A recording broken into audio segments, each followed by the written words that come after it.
S13 in, which isn't too bad. I think we're waiting on Baraka and that's it.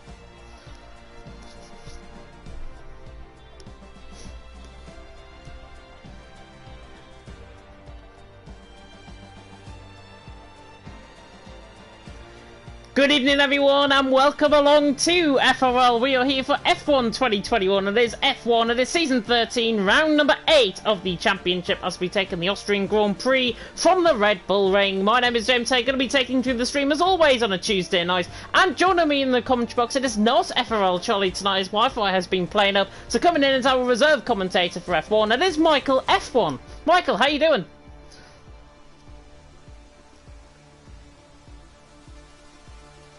It is going to be a fantastic race, I can guarantee you this. Henry has just joined the lobby. I think we're waiting on Baraka to join as well, so only waiting on one more driver to come in, and then we can get you started, of course, in terms of the on-track action very soon indeed. Apologies again if we have started a little bit late. It has literally taken me about 10 minutes to try and get everyone in, because I couldn't figure out how to create a custom list, apparently, on F1, which wasn't too bad. But, of course, looking at the standings going into, well, out of last week, I should say, I should have really had this ready. I'm going to try and find this quickly. Somebody hasn't put the F1 command on the commands channel, so I can't find the standings. Where's the standings? Give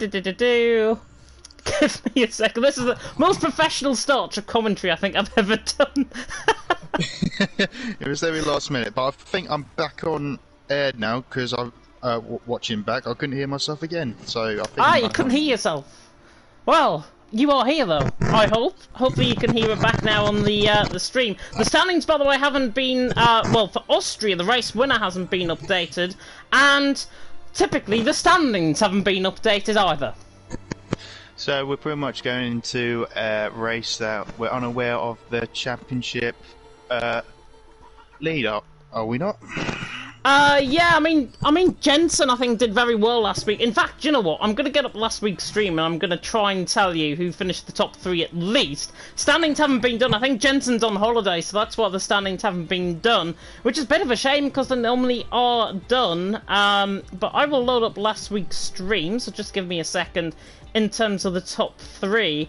And it was a very good race, actually, last week in France, and 166 people did tune in for the action, and I'm just trying to stream. Oh yeah, I remember what happened last week. Complete and utter glitches. That's what happened last week. We didn't have a top 3 because the race got cancelled. That's why we don't have the standings coming into tonight from into Austria. And that my mind honestly has been crazy the last week, so that's why I forgot. But the race is going to be restarted at the end of the season. The French Grand Prix is going to be restarted at the end of the season. It was a very frustrating evening, if I've got to be honest, in F1 last week. But hopefully they're going to make up for it. 36 laps around France. Around Austria, I should say. Should be a very good race. Yeah, especially in the Red Bull Ring. You can pretty much overtake at every corner that is possible. And hopefully it will just make up for all the confusion for last week also. Yeah, I did a commentary around here for League of Europe on Saturday in F1 there, and honestly, it must have been one of the best races. One of the worst races in terms of driving standards, but one of the best races, I think, in terms of entertainment. And it was absolutely electric. Myself and Jess Games took you through that one on a Saturday night, and it was such a good race, honestly. Driving standards should be relatively similar, I think, here in FRL, so hopefully everyone is going to be doing fantastically well out on track. And of course, there are 10 turns that the drivers have got to delve into. 3 DRS zones, 1 down that start finish straight, 1 up the hill in towards turn 3 at Remus, and then 1 in towards turn 4 at Schlossgold. Plenty of opportunities for overtaking, as I say, Michael, and turn 6 especially, I've seen drivers try and risk it around the outside there, and sometimes it does pull off. Yeah, it all depends of who you're racing against. You can either race very aggressively and take the racing line, or you just have to be brave and hopefully the driver will leave you space on the inside. It's pretty much a 50-50 chance for the drivers to get through there side by side. Yeah, it is, to be honest. Looking in the comments section as well, good evening to Jesse, who was tuned in to the comments, and Black Box, reckon I would have smashed this race and got the win. Why are you not here, Black Box? You've left the league, you're watching from the comfort of your own home, I'm sure, and I'm desperately wanting Black Box, of course, to come back possibly towards the end of the season. But, of course, the IFL man was pretty much towards the top end of the championship last season. Really hoping that we do get some really good action out on track. Only 14 drivers here. I think we've had a connection issue or two with some of our drivers. Nick and Jan also coming into the comment section saying good evening to you both as well. Hopefully you are doing fantastically well. And obviously looking ahead in towards tonight's action in Austria, beautiful blue skies and sunshine, that's exactly what we want to see. Henry, I think, was the one that didn't get in, so I think he disconnected from the lobby. Can't see Henry on the left hand side, so Henry will be able to join in qualifying though, which is a plus. Yep, definitely. And it's all about getting that key lap in for all the drivers, because even though you can overtake here a lot of the time, you'll always be in that DRS chain, and as I demonstrated yesterday, it's not the best place to be. Best, pretty much get the clear air as you possibly can, and just keep an eye on your energy and your I can't get my words out, sorry. But yeah, just pretty much get your own race done without any issues battling. Yeah, we want to see. Yeah, I think we want to see, honestly, perfect one-to-one racecraft between these guys out on track. No race is 100% perfect. I'll just throw that out there now. No race is ever 100% perfect. None of my races in my league racing career have ever been 100% perfect. But 14 guys out on track, probably the best lineup I think we've got in terms of tonight. It is a bit disappointing in terms of attendance, but 14 guys that know their stuff, they know how to race each other. It should be quite a fascinating race, and actually in terms of qualifying, what this actually brings for the guys out on track is obviously the opportunity to get plenty of daylight out on track to try and get a clean lap in. Yeah, it's just the perfect weather conditions around here. The sun is shining, and hopefully we'll get a very hot race ahead of us, and we see an Alfa Romeo coming up on track, which I believe is Macho. First guy on track, on softs. Yeah, he is. He's coming up the hill in towards turn 2 and then turn 3. If you wouldn't be so kind, by the way, Henry's just came in the comment section and said, could I have another invite, please? So if you could do that, I will take you through, of course, the lap that Macho was going to ride on board with. You can just see him weaving the tyres on the run down in towards turn 4. Rocco, Denzel and Burrell also on out laps at this stage. Plenty of drivers now beginning to come out there for their first laps. But look like, in terms of the spectate cam, we do have a minute and a half glitch, whatever we like to call it here in FRL. We have got that tonight, which is not too bad. It is just to bring a little bit more time onto the session. But Macho, with 15 minutes and a half to go, probably around 17 minutes to go actually in terms of the on-track action. Macho, though, should be the first one to come and start us off on a lap in the Alfa Romeo. And that's right on board then as he comes now through turn 9 and then through turn 10 at Red Bull Mobile. The right-hander, of course, leading onto the start-finish straight. And now Macho sets us off on this lap on the run up towards turn number 1. He's got a car on the right-hand side coming out the pit lane. I think that might be, as I just look to the left-hand side, is Harmon coming out the pit lane on the right-hand side on a sort of medium compounded tyres. Macho though through turn 1 at the Nicky Ladder curve, now through in the kink of turn 2 and then up the hill towards turn 3. It's a sub-16 first sector, which is not too bad from Macho's perspective. The Dutchman now into turn 3 at Remus, and then on the run down the second DRS zone, of course, the third being, of course, the start-finish straight, which he used up earlier on. As now Macho on his lap, on the run down in towards Schlossgall, that turn 4. These corner names are pretty hard to pronounce, but I'm going to try my best as we now come through turn 5 and then through turn 6, of course, at Pirelli. This left-hander really flings the car out wide. You've got to come and really try and counteract the camber from the corner to 44.4 through the middle sector from Macho. It's not looking too bad at all as it now comes through turn 7 and 8. I've seen a few spins there on that curb, so they've got to be very careful indeed, especially in the race as Macho now comes through turn 9 and then through turn 10 of the Red Bull Mobile. That is pretty much a lap of the Red Bull Ring over and complete, and Macho on a very clean lap runs us towards the line, and it's a 104 flat. Inevitably, I think drivers are going to be looking maybe high 102s. Yeah, definitely in this pace. But it's also, you just need to keep it at a limit, especially in turn 1. It can easily catch you out. You think it's more open than normal, but it's not really. It's actually more tighter this year, which is just, you just have to be very careful to get that perfect lap in. Yeah, Denzo on top as well, 103.6. The the AlphaTauri, I should say. Out on top, Toro Rosso's an age-old name here in Formula 1. Hammerlinen, by the way, went fourth as well. Just got on board with his final sector there, 104 flat. Interesting to note, though, Michael, Burrell and Hammerlinen, on that set of medium compounded tyres, are only 600ths of a second behind Macho, so that is not too bad at all. We saw Mercedes spin as well coming through turn 1. I think that might have been Harman just starting up on his lap. It's actually Noah that's actually spun through turn 1. I think he was off to the right hand side if I'm not mistaken, so Noah not on a lap at this stage. But Denzel on top, Macho second, Burrell in third.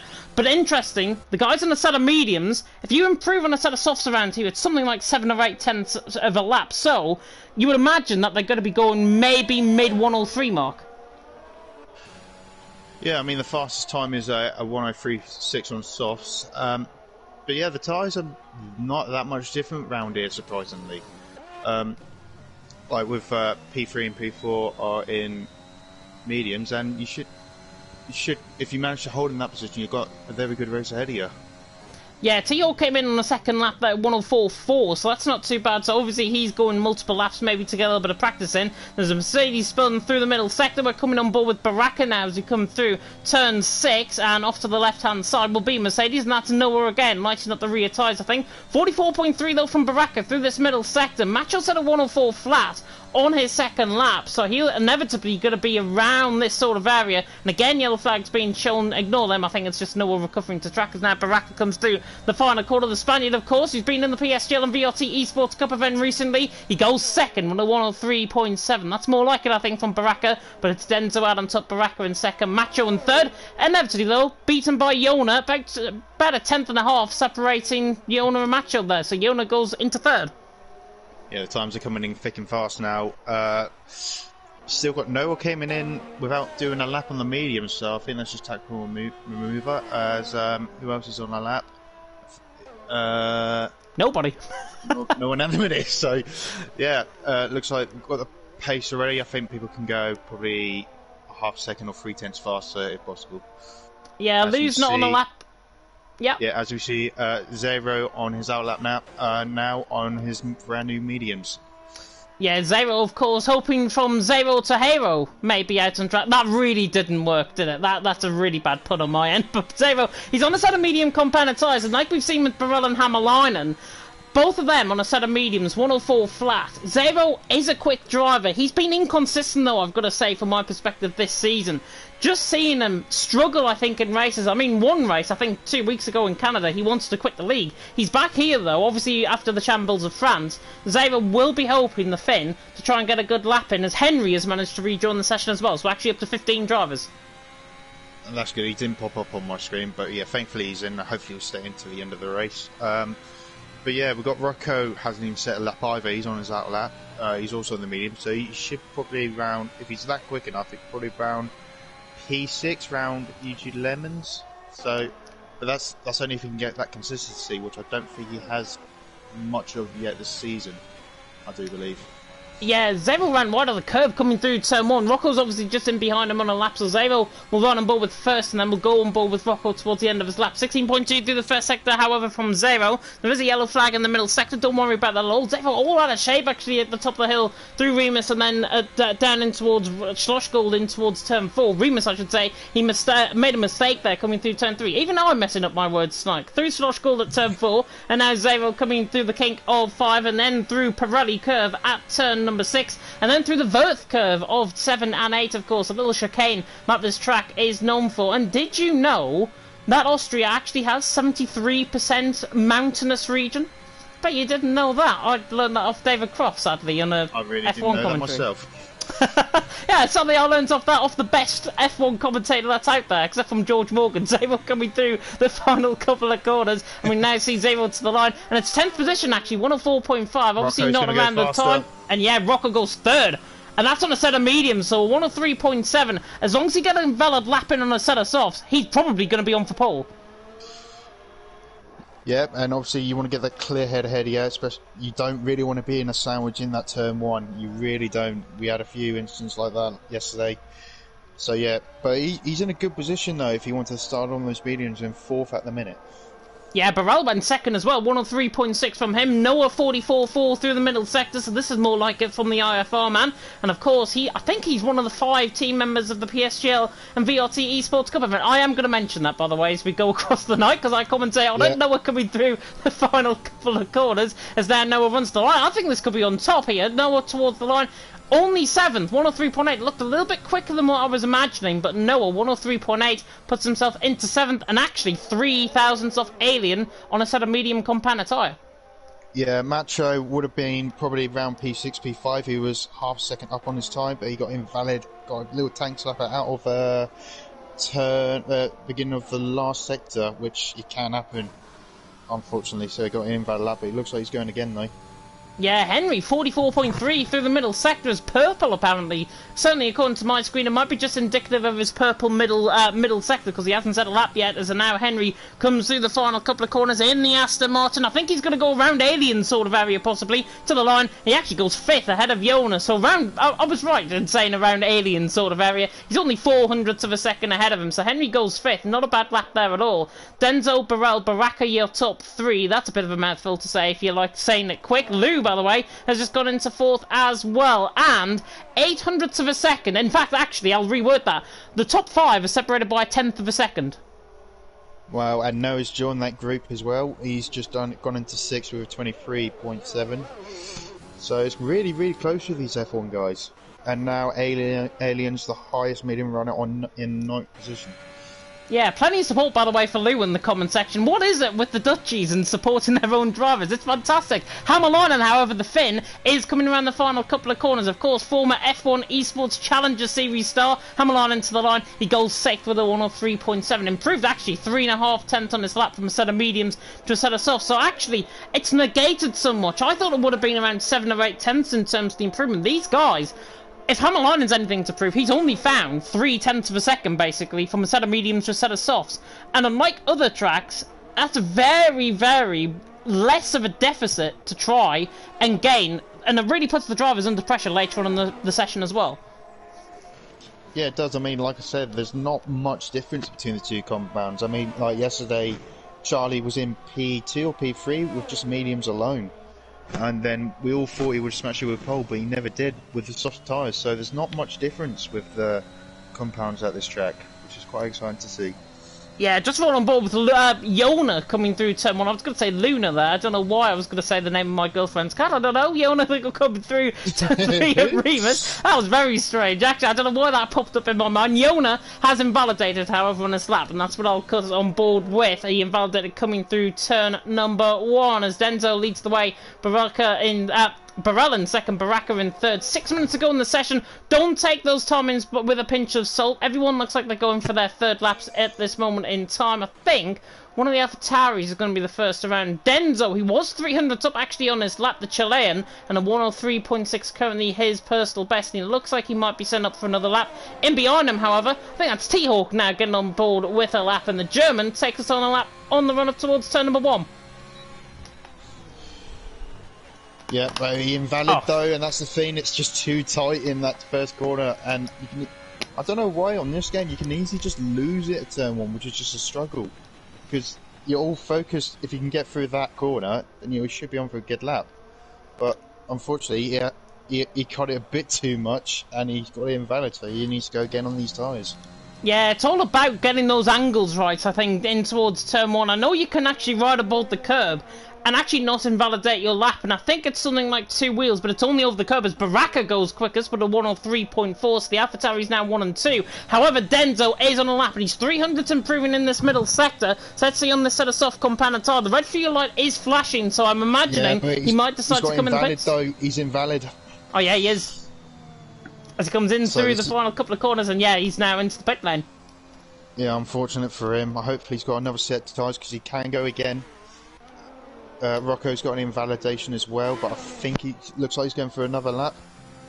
Yeah, Harmon, I think, is going to be the next one. Yeah, Harmon's going to be the next one to come across the line. He nearly invalidated, actually, coming out of the final 2 corners through 9 and 10, as now Harmon runs to the line and improves up to third. I thought that was a really slow lap from Harmon, but a 103.6 puts him into third, and he's ahead of Burrell. Not a bad lap at all.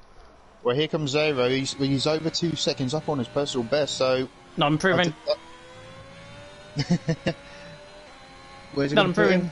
Yeah, he's 3 seconds Okay. down on his lap. Must be something on my screen. I'm very sorry about that. I think I thought there was honestly, yeah, I think honestly it might be a little bit of what is it? What am I trying to think of? You might be seeing something different to me than my screen. That's the thing, and it's a glitch basically. Yeah. Yeah, but basically T-Hawk's up on his time, which I believe on 2/10. So Yep. that's gonna probably put him ahead of Mick, which is on his outlap as well. So it's just a battle for the wooden spoon at the minute. It is a battle for the wooden spoon as now T-Hawk comes around the final corner. I think he's going to improve actually in this final sector. He goes ahead of Mike, so good lap there by T-Hawk. He goes 14th on 104.1. Mike there in 15th currently, 104.2. He had a really good qualifying session though actually in France. You can see in terms of the marbles how much he's degrading those tyres, and you can see... Sorry, Macho spun on the turn 3. And you've got Zero coming into the pits now, which I thought he was going to be up on his time. Yeah, I think he realises that there might be a lack of time. There's only 2 minutes and 40 seconds on our screen. I will reiterate this, it's probably about 4 minutes to go in this session. It's Baraka out on top, it's Denzel second, and Harmon in third. Just trying to ride on board with anybody that might be on a lap. Hamalainen was invalid actually coming through turn 9. It looked like he was going to improve, but actually he's not. Rocker was not on a lap either. He's going to run out of fuel, I think, on this lap. Just run on board. No one's on a lap. I think the next guy could be Henry. Yeah, Henry could be on a lap now. Henry's on an outlap, I think, if I'm not mistaken, as he comes through the final he did corner. Get an invalid lap though on the second to last corner. Hopefully this will count, which it does. Running ball down and towards turn number 1 with him. Henry through turn 1, invalidates straight away. There you go. That's another one caught by turn 1. He's got enough time to get an extra lap in because the tyres are really good round here if you keep your tyres well to make that 1 lap count. Yeah, one stop as well is quite potent around here. I certainly commentating on League of Europe. We had about 3 safety cars, I think, in that race. So it didn't really matter, but the one stop is quite potent around here, and you can make your tyres go a lot longer than expected. I think, 20 laps on a set of soft compound tyre is 80% in terms of tyre wear, I think. Mike was on a lap. He's now coming into the pit lane, however. Yeah, a bit of a tank slapper from Mercedes of... No, oh, no. Name, but trying to get your names out. The one I thought it was North. Noah.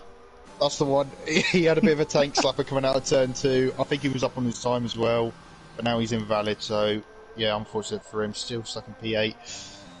Yeah, Jonas on a lap actually, 103.8 coming through the middle sector, coming through Pirelli at turn 6 and then in towards the Verth curve at 7 and 8 to 44.2 through the middle sector. So Jonas actually looking quite quick here. And remember, Jona was on pretty much for pole possession last week in France before the race obviously got cancelled later on in the race as Jona runs wide, coming through turn 9. How's that valid? I do not know. Comes through turn 10 and now Jona towards the line and he goes second with a very sketchy lap, if I've got to be honest. Well, if it's a sketchy lap, you would take it, wouldn't you, for P2? only just a shy a tenth off pole, which is not shabby at all. Yeah, not shabby. As the two Red Bulls are slipstreaming each other, which could be crucial for pole position. Jarno giving YouTube's a tow into turn 2. Yeah, I'm running board with Henry as well, coming through the end of the middle sector. Oh, he's just invalidated coming out the Verth curve at 7 and 8, and Henry not going to get a valid lap time in. We've got 3 minutes remaining. Rocco, Alien, Macho still in the pit lane. Looks like they're not going to be sending more laps. However, Rocco's actually just came on an out lap. So, begs to differ. I think we've got as Henry comes across the line, so he's done. That's the session pretty much over then. So we only had about 15 seconds delay. Henry across the line, sets a lap, and I'm really confused. Who's on a lap? Lou's on a lap. YouTube is on a lap, but he doesn't look like he's improving as he comes to the last corner now. Is he going to improve? Oh, what a good final sector! Wow, grid lap, second place for him, so it's a 2-3 for Red Bull. Yona coming across the line, will not going to lap in. Denzel, by the way, is 800th up through the first sector, so I'll watch him with interest. Burrell, invalid. Turn 2, Noah. He's lost. Oh dear. Baraka's gone quickest! Baraka's gone quickest! 103.3, what a lap by Baraka! I was so put on board with whatever you were trying to say. I think it was one of the Mercedes spinning. Rocco has got another lap in, so Rocco's actually on a lap. I don't know when this session's going to end. Alien and Macho, now the session's ended, so we're on the minute glitch. Baraka has got another crack at the cherry. Lou's not going to improve. Yona on a lap. Denzel's not on a lap either, so Denzel's backed off. I'm really confused. I think Yona might improve through the middle sector here. 44 flat. Yeah, Yona's going to improve massively, I think, here. Yona now coming through 7 and 8. And as soon as I say that, he invalidates coming through the first curve. No, and that could have been for pole as well. It's so pushing though. It's only Hammerlinen, ideally, and Rocco, that could improve. Hammerlinen through the middle sector is 800s up. He's not really improving. Rocco is 1,000 down. Oh, and he nearly gets in the way, actually. And the AlphaTauri, and that was Baraka, I think, in the way. Yeah, Baraka was in the way of Rocco and forced him to spin on the inside curb. That'll get looked into for sure. Yeah, and he's stuck in P7 as well. That's just in the sandwich of the grid. As who improved? Hammerlinen. The Haas drive, yeah, in third place. Only 2/10 off pole. That's a good lap for him.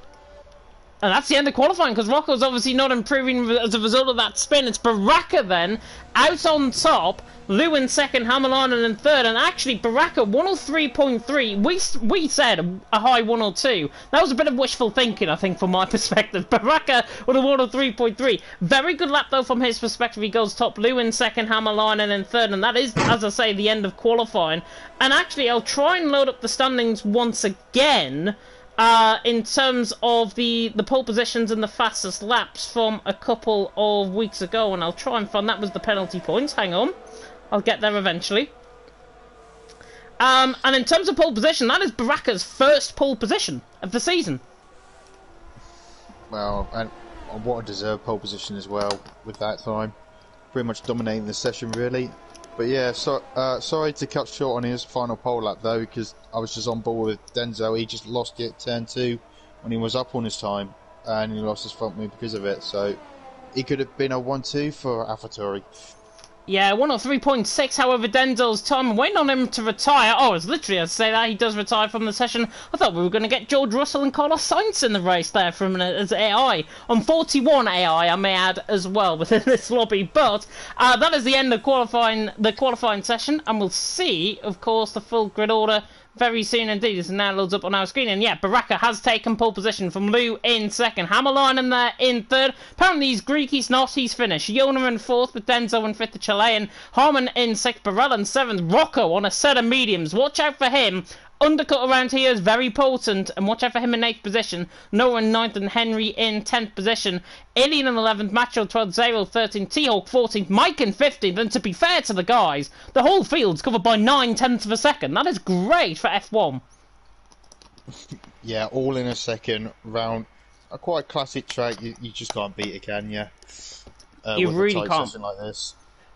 Yeah, you really can't. Baraka, though, has taken pole position, as I'll say, his first pole position of the season, and obviously the quickest lap time that's actually been set in terms of a lap time for pole position all season, because it is the quickest track of the season that we've came through, of course, in Austria. In terms of race winners, however, I'll put this on for a little bit of a fun fact. Black Box, Rocco, Kazizel, Lou, Jensen and Baraka have all won races this season. All 6, well, Kazizel's not here, Black Box is not here, Jensen's not here, so 3 of them have got a shot of making it 2 wins possibly this season. However, it opens up a whole opportunity for a 7th different race winner of the season, which will be absolutely unbelievable. It'll be ending up more like British touring cars. Yeah, I'm getting like 2012 kind of vibes. It's quite, it's quite amazing to think that we have so many drivers in one, race winners in one season, which is just brilliant to see, really. Jensen has tuned into the comment section, I can see, probably enjoying his holiday on Butlins, I bet, as Jensen has just tuned into the comment section. Hey, you can't beat a bit of Butlins. You can't beat a bit of Butlins, especially in this weather that we've got in the UK today on a very windy and wet Tuesday night, if I've got to be honest. I thought I wasn't going to commentate, but we are all here and safe and dry, luckily, in the commentary box. Blue sky, sunshine, exactly what we like to see in terms of the on-track action, and 15 drivers about to do battle around the Red Bull Ring. Of course, Red Bull Ring being 4.3 kilometres and then 2.6 miles. Hopefully, however, we are going to begin, because we are waiting for somebody to load, and I have a feeling it might have been because Henry joined the session in qualifying. I think that's caused a bit of a glitch. Oh no, there we go. We're back in, but is all the drivers still in? I think so. I hope so. Ah, yeah, the formation lap has now begun, luckily, so the formation lap has now begun. I think we're just a little bit behind, maybe, tonight in terms of the spectate cam. But Baraka out on top, Lou in second, Hammerline in third. Of course, top 10, apart from Rocco, qualified on that set of soft compound tyres. Rocco being the exception rather than the rule on that set of medium compound tyres. And the set of mediums, probably the strongest strategy to be on. I know him from Saturday night, he did the same strategy and performed very well there on League of Europe. Looking further down the field as well, Alien, Macho, Zero and Mike, all on a set of mediums. T-Hawk going for broke, going on a set of soft compound tyres, but you may as well, if what I said is going to be true, and you can make 20 laps on a set of soft compound tyre last, pretty much, that'll be him set to the end of the race. I mean, it is doable, as Black Box has gone off over turn 3, don't know what happened there, but yeah, it is doable for one stop, whatever tyre you're on. But on that first stint with the softs, you got Black Box is going off again. Yeah, Baraka. I don't know if it's for God's sake, sorry. It's because I was saying Black Box earlier on, that's why. That is why. Baraka. Yeah, he's been going off track. Right. He's been picking up a lot of gravel. Maybe he's just extending track limits, maybe picking up a few warnings here and there. But we didn't make our predictions, by the way, for qualifying, so we'll make our predictions for the race now. Who is your top 3, Michael? Well, if I can get my names right, I think the pole man himself. Baraka? I think yeah, that's him. I think he's got this in the bag if he's got a clean first run and a clean first stint as well to keep those tyres in shape. But I think Yorno might nick second and Denzel third. Who's Yorno? Oh, for God, fourth place. Yona in the Red Bull. In the Red Bull. We haven't even started the race yet and I'm breaking down. It's totally fine. I'm sure everyone will show you some love, of course, in the comment section. However, we are about to get going. 5 red lights about to go out here in FRL F1 for round 8 of the championship. The lights are coming on any moment now, and the revving engines are on, and it is lights and away we go. Baraka gets a stunning start and has already pulled 3, 4, 5 tenths away from Baraka, as now Denzel makes a P2, so the AlphaTauris lead through turn 1 and 2, 3 wide in the background. Barral, Hammerline and Lou are side by side, and now coming out of turn 1, Baraka's already nearly a second clear, and Baraka up the hill in towards turn 3 at Remus. Denzel, Lou and Hammerline and all side by side looking for room down in towards Remus at turn 3. There's a Mercedes diving down the inside as well. That's Harmon. Everyone's clean through them. That's still 3 by 3 as we go behind. There's now Barral and Lou now battling out with Hammerline and looking to the inside line, and the Haas looks to the inside line. The Finn on the back of the Dutchman. I don't think he's going to get the move done. There's a McLaren coming steaming down the inside line of Macho, and that is Alien making a move done, and T-Hawk and Macho as well, who make contact in Baku. Baraka though leads the way to second the gap from Denzel in second, Barral in third, Lou in fourth. A little bit hard racing, but fair, and everyone's clean. Yeah, everyone's still facing the right direction, and we see the pole man's already got a second advantage, and it's a 1-2 for AlphaTauri as well.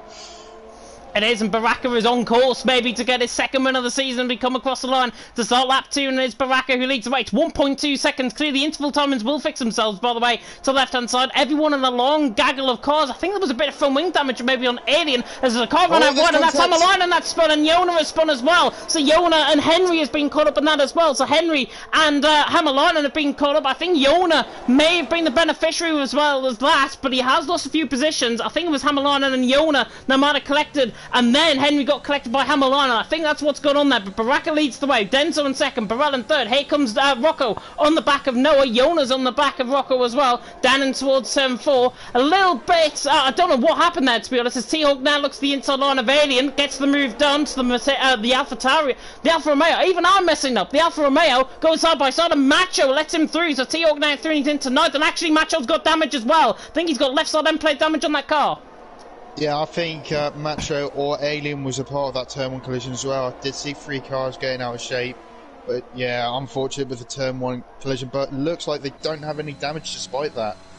Yeah, they don't. If they do, then it's probably very light. T-Hawk is coming through the final corners as well. There's quite a few guys actually filtered into the pit lane. Hamilton and the Henry, I think, might have just got caught out by spins. They're looking like they're continuing. Alien and Macho are the two that is into the pit lane. As now Zero and Mike dives down the inside of Harmon as well for 10th position. And now the Irishman is through. The Alpine through on the Mercedes. And now here comes Zero on the back of T-Hawk, the Finn, against the German, looking for points here tonight. As now Zero looks the outside line. T-Hawk dives it down the inside line. And look at Mike coming in there like a scalded cat in behind, as now Zero right down on the outside, maybe to try and get T-Hawk in towards Schlossgall, but however, both of them are out of DRS range, as T-Hawk actually had the DRS there. Zero was out of the DRS, and now T-Hawk is doing it into P8. Yeah, but now he's going to be the one leading this train now. He's going to be struggling to get ahead of these, put away from these guys, because they're going to have a fall of Oh! Yono and Rocco! Contact, I think Yona had spun, oh, Rocco had spun, sorry, and it's a VSC. It might get deployed for full safety course because both of them have lost their front wings. Rocco and Yona in contact coming through the Verth curve. I think Rocco was the one that spun. Yona just got collected. The ghosting system seemingly looking like it failed there, to be honest. Just got that at the end of the contact, as Rocco and Yona were both into the pit, and Harmon got caught up in a bit of contact there as well. So Harmon is into the pit lane, maybe taking advantage actually of this virtual safety car. He's got front wing damage, maybe on the right side end plate, and he goes onto a set of mediums. Yona, interestingly, onto a set of hards. Well, I didn't see that incident, unfortunately. I was keeping an eye on T-Hawk, but yeah, I don't know what happened there. I really don't, but it looks like they're all still racing, no retirement yet at this stage. But it's going to slowly bring Macho and Alien back in this fight now. Yeah, well, Alien and Macho, I think that VSC has probably saved them maybe later on in the race, probably not at this stage, and they're actually still behind Harmon and Yona, even with front wing changes there. Zabel looks like he's sticking to a delta time of T-Hawk, by the way, for 6th and 7th. But drama here early on. Baraka leads the way, Denzo in second, Barella in third. DRS is enabled. Everyone managed to stick to their delta times, which is good. Noah now on the back of Lou, on the run up in towards turn 9 at Rint, and then through turn 10, of course, at the Red Bull Mobile, the right-hander. Baraka though leading the way, and Baraka actually, it was about a second before that VSC came out. It's now 1.7, so Baraka's got a really good restart on his teammate. Yeah, and also he's still got all his energy as well, the pole man as well. Denzel has already got 20% of energy left, so, and he's got, what I can't say his third place name, but he's got more energy than, yeah, he's got more energy than him. Noah looks to the outside line coming through Remus at turn 3, side by side with Lou coming out the exit of the corner, and I think the Mercedes is going to have this on the run down in towards turn number 4, and yeah, down in towards Schlossgall. Noah is through on Lou, and he's through and he's into P4. Lovely work by the IFR man. He's through and he's into P4. Lou there in P5. T-Hawk is going side by side as well with Zabo, and Zabo manages to go all the way around the outside of the German, and the mediums coming into play early on. So Zabo through and he's into 6th position. T-Hawk now down into 7th. T-Hawk got absolutely Thomas Mullered there. He'll get that one. He's German. Yeah, I think it looks like he's struggling already just for rear grip alone. But apart from that, he had a really good start from the back of the grid, I believe. Already up to 7th, fighting for 6th place. Yeah, but in terms of positions, game, we'll come on to that. T-Hawk and Mike have actually gained 7 positions each, and they're now fighting along with Zero, actually, so all 3 of them have gained 7 positions each, but that comes to show the nature of the contact, the nature of a few spins out on track, and that's why these guys are so far up the field at this stage. Lou trying to catch onto the back of Noah on the run-up in towards Remus at turn 3, doesn't get the move done. Is Mike going to try and come and move on T-Hawk from about 3/10 back? I don't think he is. T-Hawk's not going to close in on Zero as well. Remain as we are, as Harmon sets the new fastest lap of the race, and actually Alien beats him through with a 105.7. Now Mike on the back of T-Hawk, and T-Hawk running out of that ERS range, and now Mike's going to try and sail it all the way around the outside. This will be bold and brave if he can pull it off. He nearly gets forced into the gravel, Hamilton and Albon style of 2019, but Baraka leads the way, Denzel in second, Barrel in third. Actually, I might have said the wrong year there. I think it was 2020, Albon and Hamilton coming into blows there. Yeah, that was definitely the year, but thankfully they're both facing the right direction, and T-Hawk did leave the space on exit. A little bit of wheel contact, but nothing major damage. Ooh. And Mike carried so much speed coming through turn 9, and T-Hawk looks absolutely all under pressure. He doesn't know what to do, I think, with Mike in behind. The Irishman on the back of the German. And, of course, Zero the Finn just in front as well. But nearly a quarter of the way through already. This race is going quite quick. It's Baraka who leads the way, holding that 1.6, 1.7 second advantage. However, Burrell has got now within a second in the Aston Martin compared to the AlphaTauri ahead of him. Still on board with Mike on the run up towards turn 3 at Remus. Not going to get the move done. And now we'll focus as well on Lou, trying to catch Noah all the way down in towards turn 4 at Schlossgall. It is Baraka who leads the way, though. Denzo in second.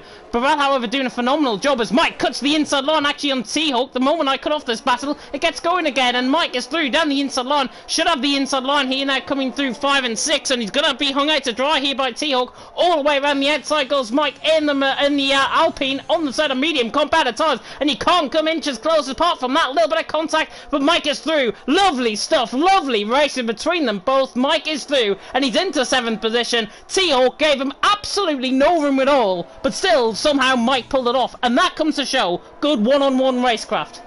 Yeah, brilliant, absolutely brilliant. Carried on for about 4 corners side by side with them two. Mike learned from a mistake from the previous lap. Didn't work on the outside, so he tried down the inside and thankfully got the move done. Went a little bit wide there at turn 1 though, so he probably had to warn him for that. But now he's going to chase down Zero. Yeah, Lou's through and he's into P4 as well. Gets the move done on Noah on the run up towards turn 3. Burrell is catching Denzo hand over fist as well in behind the Aston Martin on the back of the AlphaTauri. Not going to get the move done, however. Baraka leads the way. Denzo in second. Burrell in third. Having a look as well in terms of the strategies that everyone is on. Remember, Yona, Harman, Alien all came in for a little bit of contact. They're all down pretty much in the back of the field. They're all on different strategies. Rocco on that set of soft compound tires is pulling away. However, in terms of the penalties early on, these guys have got 3 seconds. Rocco and Alien, both McLarens have got 3 seconds worth of time penalties. Denzo looked like he was going to come into the pits there. And there was going to be an early stop, if I've got to be honest. But Denzo looked to me as if he was going to come in the pits. So Burrell might just think that, and he might just think that he's got Denzo's number. Yeah, it looks pretty sketchy for Denzo. I mean, his battery is okay. It does seem like a sitting duck though. And here comes third place man against oh my god, it's going too quick for me, but Denzo's got passed by the Aston Martin for second. Yeah, Burrell's through and he's into P2, and that inevitably was on pretty much a lap ago when we came up here. As now Burrell is through and he's into P2. Denzel's not a one to give up on a fight, however. He's going to try and come back the IFR man down in towards turn number 4 at Schlossgall, but he's not going to get the move done. In behind as well, just a battle for the wooden spoon. Alien's about to get past Jonas. The Sadasoft really coming into play on this strategy currently, but you never know what could happen in terms of the weather conditions out on track. Alien's through and he's into P13. Not for the wooden spoon. Macho currently holds that pride and prejudice currently, as Harman is still in P12 as well. Looking further down the field, Zero and Mike look like they're beginning to pull away from T-Hawk, and maybe the guys on that sort of soft compound tyre who qualified on that sort of soft compound tyre are maybe just beginning to feel the strategy as actually Noah comes into the pit lane. Yeah, I believe this is going to be a set of mediums for the Mercedes, and indeed it is, as all the others go through, as Mike is still sticking with Zero. He's actually closed the gap to a second now with a DRS, and as you said, the mediums are coming into its own now for these guys, so go on. Yeah, Denzel just locked up in towards turn 3 there as well. He nearly created into the back of Burrell. A little bit close for comfort, but Burrell stays in P2, Denzel there in P3, and probably he's just overworn his tyres. And speaking of Noah, he's got onto that set of medium compound tyre, and he is ahead of Rocco, so he's actually performed an overcut compared to an undercut on Rocco. Obviously, Rocco caught covered in that incident with Yona, and now Yona is the one struggling as Denzel now picks up a penalty. Alien threw on Harman into P12 as well. So these guys on the set us off, both McLarens, Rocco and Alien, if they're doing a 2-stop strategy, they're going to be right in this, I think. Yeah, I mean, it's possible as the race leader pits from the lead. He's going to probably cover it up from the drivers behind on the mediums, as we'll see if it gets confirmed. Yes, he's the only driver in the top 5 for now. Yep, set of medium compound tyres is easily going to make it to the end of the race. So where's he going to come back from the Mercedes driver of... well ahead. Yeah, about well 5 seconds. Yeah, but he had clear air, the Mercedes driver, so he might have a clear opportunity from the YouTuber in 3rd place. Yeah, Noah is... Yeah, Noah is... what, I'd said 5 seconds coming out of the pit lane. It's quite close. It's 4.4 seconds. So actually Baraka well ahead compared to Noah. But Burrell and Denzel, they're all embroiled now in a battle. They can either choose to continue later on into this race and really wear out that sort of soft compound tyre and make sure that they get to the end of the race. Or they can probably pit in this lap for a set of medium compound tyres. And I think, looking at it, they're going to stay out at least one more lap. Burrell runs wide, Denzel runs wide as well. Lou, however, is also staying out. So all top 3 staying out on that sort of soft compound tyre. So that might allow Henry, Hamilton, and the likes to maybe come into the pit lane. But however, looking on board with both of them, they're not coming into the pit lane either. And Baraka is already hunting down Hamilton as Denzel's right on the back of Burrell, running up in towards turn 2. And Macho was spun, coming out through the Verth curve as well. Denzel standing behind Burrell. Harmon has picked up a 3-second penalty, but Burrell leads the way. Denzel in second, Lou in third, and Macho has spun right down the back of the field. He still kept the car going though, which is crucial, and Baraka is crucially through on Hamilton as well. Yeah, the mediums are working well. They've turned on it. They're also the top 2 need to come in just to make sure they don't lose any more positions from the guys behind that has pitted. Somebody, by the way, is saying in the comments section, and Zero's nearly going side by side with Mike, that Jensen's in prison. He's not in prison, he's on holiday, sadly. Well, some people might wish he was in prison, is what I'll say. But we don't wish that at all as part of the commentary team here in FRL F1. Gentle now is probably going to fire me for that. Well, as you said, that mix got past Zero. Probably with clean red, and they stay out, and the top 2 pitted. Yep, Burrell and Lou. No, Denzel stays out. Obviously, he's got probably burn out his energy on this lap to get the overcut, possibly. Hopefully he won't get any traffic coming out as he's put on the mediums. Where's Burrell going to join in terms of Noah, though? Just ahead. I think they're going to be side by side, you know. Noah and Burrell, I think, are going to be side by side. Look at Noah, he's on the outside line, and there is Burrell, and they are going to be side by side coming out of the pit lane. So Noah and Burrell now side by side. Burrell's got to be very careful. He's got to choose his lines carefully. Noah has got the DRS. He actually turns that off. In fact, he didn't have the DRS because Burrell came out the pit lane, and Burrell, crucially, ahead of Noah. But Noah has got warmer tyres, and that will work to his advantage. Yeah, but Burrell's got the more energy than him, so he can cover this position, and he will have enough time to get his tyres up to temperature. And now, and more crucially for him, he's got clear air, and Denzel needs to come in just to get the whole position towards him. I think it's about 30% in terms of the traffic. Oh, it's actually Burrell slows up coming through turn 5 and 6. Denzel, by the way, is into the pit lane. Henry is also spun, by the way, out on track through the Verth curve at 7 and then through 8. He rejoins track just in front of Rocco. He's actually very lucky not to get caught up in that as Denzel is into the pit lane as well. Denzel already passed by Baraka. I think Denzel's going to be side by side with Burrell and Noah here as well. I think he's going to be behind maybe, possibly, as Burrell and Noah come out through the pit lane on the overcut, and yeah, they're ahead. So Burrell and Noah undercut is an absolute potent strategy around here. Denzel's been found out completely. Yeah, and now they're just going to have a fight here in this train, because you can easily hold on for people around this track as well, which is going to be more frustrating for him. But it does create a good sense of a battle, as actually Denzel's using up his ERS to try and attack Noah down in towards turn 4, and he's actually going to commit it very late down the inside line. IFR might be coming into tactics here, but the Mercedes and the AlphaTauri are side by side as we now come turn 6 at Pirelli, and Denzel is through on the fresher tyres. He's through and he's into P6, maybe getting one in there for the PSGL event next week as we go to round 3, of course, and that as Burrell currently in 5th position, Denzel in 6th, Noah in 7th position. But Denzel now on that fresh set of medium compound tyres. He is on a fresher set than Burrell, apart from the interval timings on the left-hand side. Burrell has gone 2 laps on this set of mediums already. Denzel's only gone 1, hasn't updated, but Denzel on fresher tyres now hunting down Burrell for a net P2. Yeah, if I was him, I'd probably stay behind him, conserve your energy, and hopefully push for 2 laps non-stop if you can get past him. But yeah, crucial, you need to get that move done on the Mercedes driver, otherwise he'll be holding them up. Oh, and Zero dives it down the inside line, and Mike as well in towards turn 4. Lovely move by Zero, late on the brakes. Daniel Ricciardo-esque more like it. Zero's through, and he's into the lead on the race on Mike, and these two, of course, on that sort of medium compound tyre, they're going longer. They're trying to get that sort of soft compound tyre to really turn on towards the end of the race, and they've got to be reliant, basically, on T-Hawk now holding up Baraka. Yeah, but T-Hawk's doing well. Third place on the softs that he started on, so he's in very good position for the later part of the race. But yeah, he's gonna be gobbled up by Barak, fourth place. He's sitting duck. Absolute sitting duck at the final corner. T-Hawk puts up with a little bit of a fight, but no harm done. But if he's lucky, he might hold on for maybe 2 laps with DRS though, which would be even more crucial for him.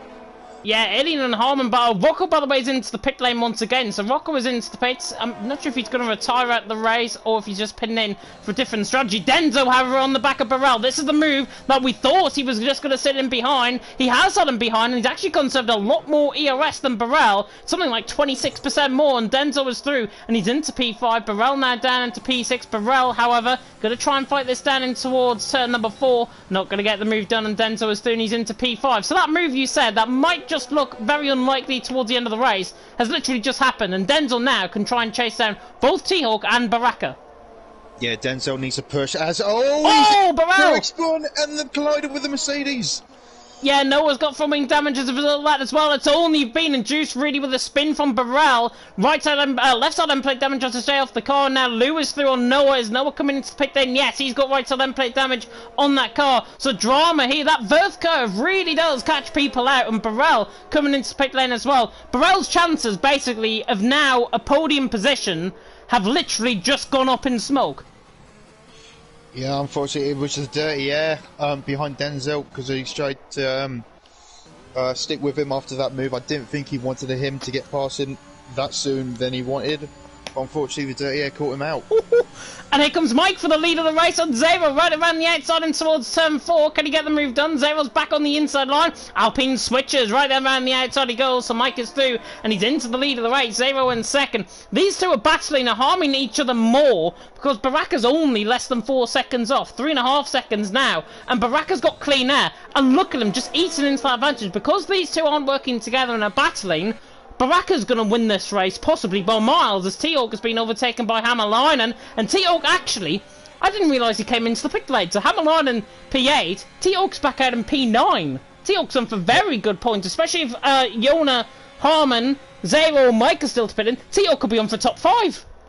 Yeah, I was going to say, T-Hawk made a pit stop while these top 2 are battling, and also he's going to probably have DRS with his house driver ahead of him now, which I think he's going to jump the top 2 by a long way when they make their stops. Yeah, they will. In terms of the interval timings, in terms of the pit stop, it's something like, I would say 18 seconds, 19 seconds, maybe a little bit more, 20 seconds. Somewhere in that region. Let's just put it that way. T-Hawk on the back of Hammerleinen. Macho's picked up a penalty as well. Macho doing a good job. He's got Henry all over the back of him, running through turn 1 as well. And T-Hawk now on the back of Hammerleinen. The Finn coming under attack by the German down the inside line. And T-Hawk absolutely sends that one. What a lovely move that is. T-Hawk is through and he's into P8. Clean as you like. Hammerleinen realised he was coming, dived out to the left-hand side, and T-Hawk is through and he's into P8. Lovely move. Yeah, that was a lovely move, but he can't afford to fight too much if he wants a good result, especially against Mike and Zero, who are still battling as well. Mike's got run up, he's got still a little bit of energy, but not enough to defend against Zero, which could carry on for the next probably 4 laps of battling if they keep it up. Yeah, Zero's nearly got 15% more ERS than Mike at this stage. Mike's on 5%, Zero's on 25%. In fact, it's about 25% in terms of the advantage of ERS. So Zero's just in behind. But looking behind, they've got an absolute storming Spaniard in behind. Barak was 1.5 seconds behind. And only 2 laps ago, I said he was 3.6 seconds behind. So look at that gap, that clear air. Because they're battling and because they're on all the tyres, it's really not working. Hammerleinen and T-Hawk, however, on the back of each other once again. The Finn on the back of the German, running in towards turn 3. And T-Hawk does the friendly agreement and actually runs into the back of him, coming through turn 3. I don't think I've ever seen that. Let a driver through, pick up the DRS, and then run into the back of him.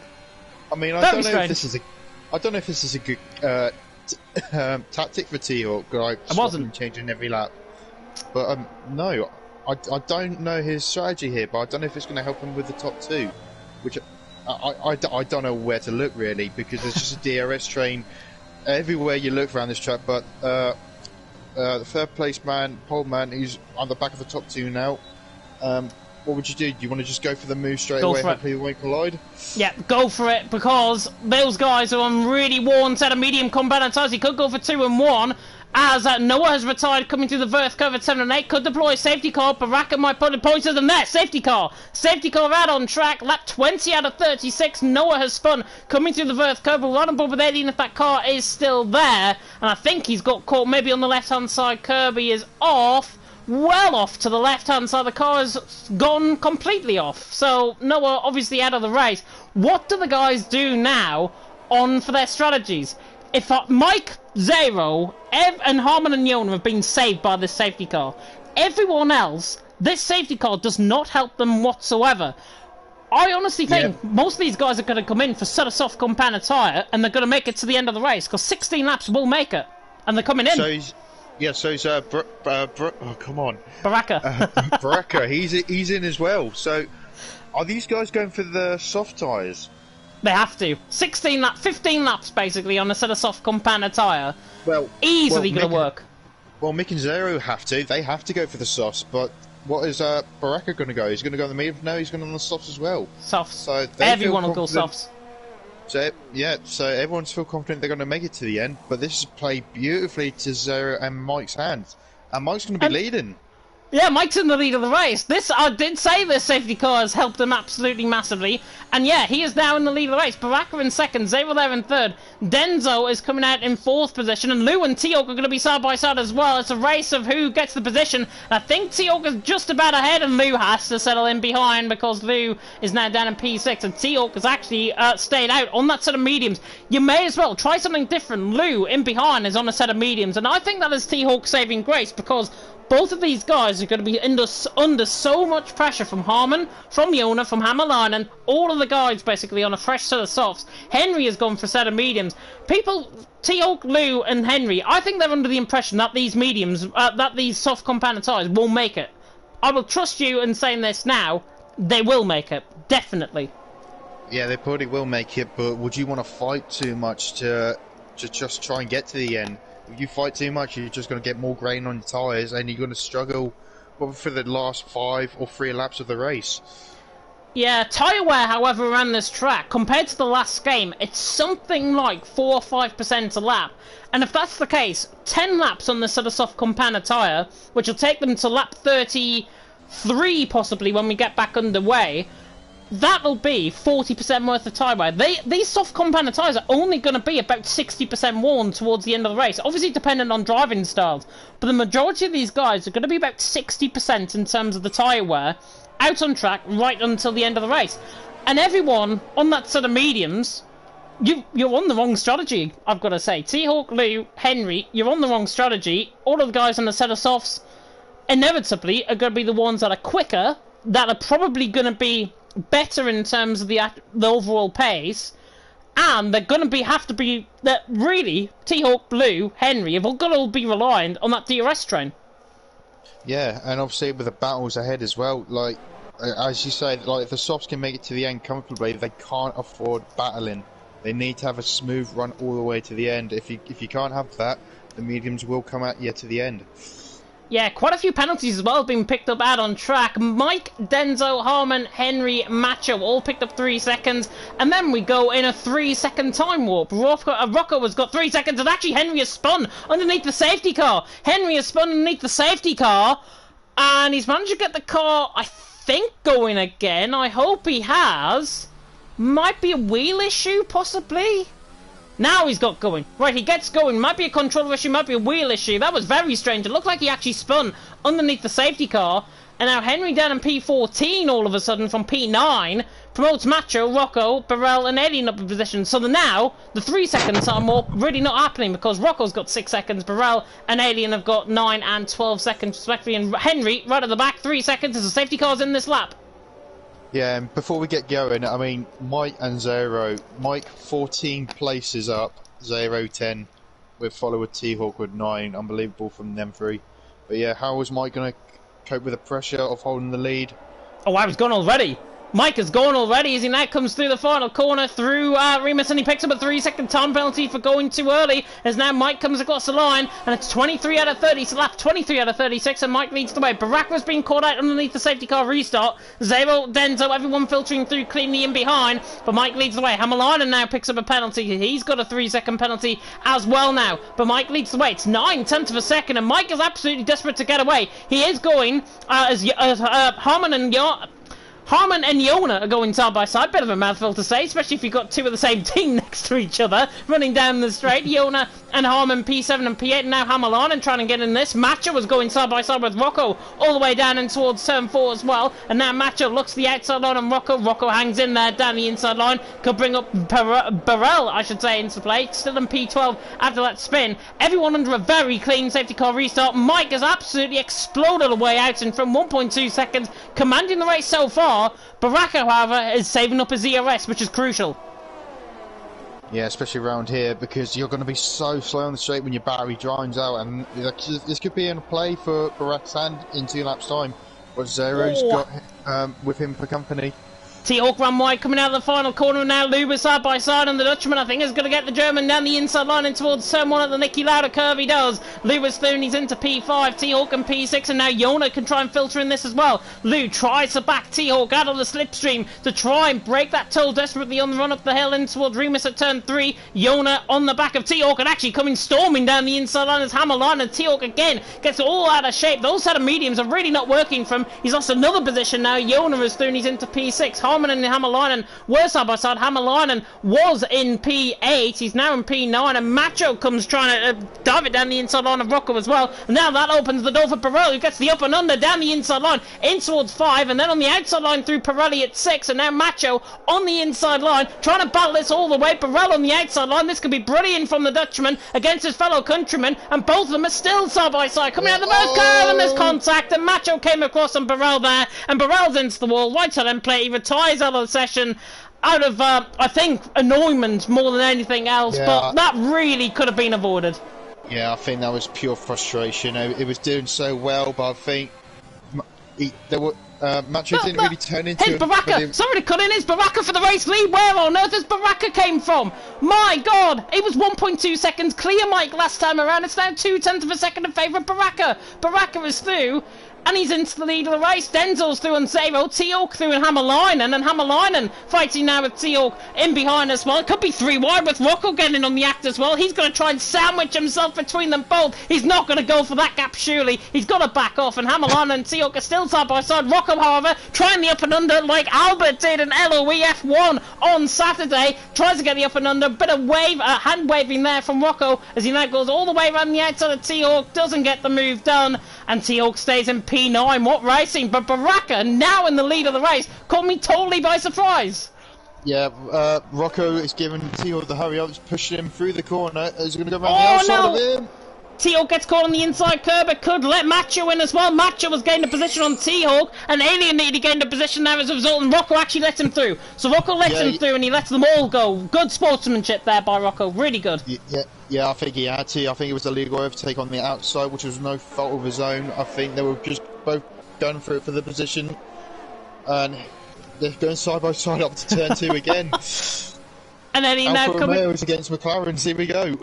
Yeah, T-Hawk around the outside of Alien, right on board with Rocco's perspective on this. Mike is catching Baraka by the way for the lead of the race, doesn't get the move done, as Henry has now retired into the pit lane, I think out of frustration. I think he might have spun actually out on track, so Henry is out of the race. Both Aston Martins not picking up any points. Baraka currently holding the race lead. Mike in second, Denzo in third, Zero in fourth, and now Rocco switches to the inside line on T-Hawk, down the inside and toward Pirelli. There was a gap there, he's exploited that gap. T-Hawk's let him go. Rocco's through and he's into P11. The gap was there, and to be honest, Rocco had to go for it as he picked up a 3-second time penalty. I'm sorry, I think that was a bit too aggressive from Rocco there. He dive bombed the inside of T-Hawk. There was space for T-Hawk left. Yeah, I think he did push past by the looks on my screen, and I think that was just pure frustration from Rocco, but they both... Oh, Denzel was spun! Denzel was spun out of turn 1, and could deploy a safety car. He's crashed into another safety car here in Austria. Jonan was just about to go for the move on his teammates as well, and another safety car has brought out here as Baraka leads away. Mike, I think, has just gone into the back of Baraka, has he? Baraka's slowing up. Baraka's having to stick to a delta time. Mike's now in the lead of the race. What is going on here? I do not know. Mike is now in the lead.